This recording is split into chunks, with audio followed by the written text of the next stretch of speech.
পর্দা উঠল ৩০তম বুসান আন্তর্জাতিক চলচ্চিত্র উৎসবের। প্রতিবারের মতো চলচ্চিত্র নিয়ে এশিয়ার বৃহত্তম এই আয়োজন অনুষ্ঠিত হয়েছে জমকালোভাবে। তবে কোরিয়ার সবচেয়ে মর্যাদাপূর্ণ এই চলচ্চিত্র উৎসব এবার বাংলাদেশের জন্য ভিন্ন এক মাত্রা যোগ করেছে। বিভিন্ন বিভাগে এদেশের সিনেমা যেমন জায়গা করে নিয়েছে, তেমনি সারা জাগানো বাংলাদেশের গণ অভ্যুত্থান স্মরণে দেওয়া হয়েছে বিশেষ সম্মাননা। বিস্তারিত প্রতিবেদনে। দক্ষিণ কোরিয়ার বিখ্যাত নির্মাতা পার্ক চ্যান উকের নো আদার চয়েস সিনেমা দিয়ে পর্দা উঠেছে বুসান আন্তর্জাতিক চলচ্চিত্র উৎসবের ৩০তম আসরে। মূল প্রতিযোগিতায় বাংলাদেশের কোনো সিনেমা না থাকলেও দেশ থেকে বিভিন্ন শাখায় ও ফিল্ম বাজারে প্রতিনিধিত্ব করছে ৩ সিনেমা ও স্বল্পদৈর্ঘ্য চলচ্চিত্র। বুসান উৎসবে এশিয়ার আলোচিত সিনেমা দিয়ে প্রতি বছর সাজানো হয় আ উইন্ডো অন এশিয়ান বিভাগ, যেখানে জায়গা পেয়েছে তরুণ নির্মাতা মেহেদী হাসানের বালুর নগরীতে। সিনেমাটি এবছর ইউরোপের গুরুত্বপূর্ণ চলচ্চিত্র উৎসব কার্লোভি ভ্যালি থেকে গ্র্যান্ড প্রিক্স পুরস্কার পেয়েছে।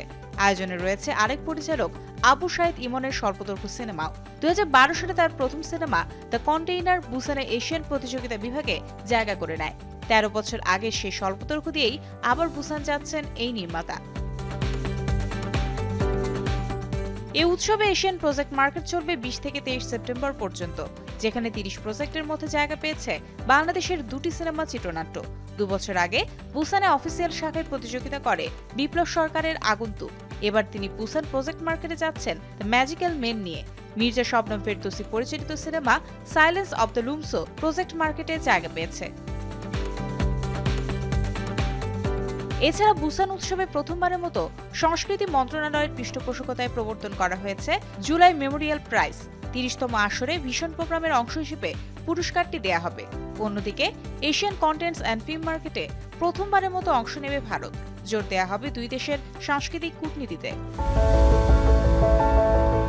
এবছর বুসানের প্রতিযোগিতার জন্য রেকর্ড ৩২৮টি সিনেমা অংশ নিচ্ছে।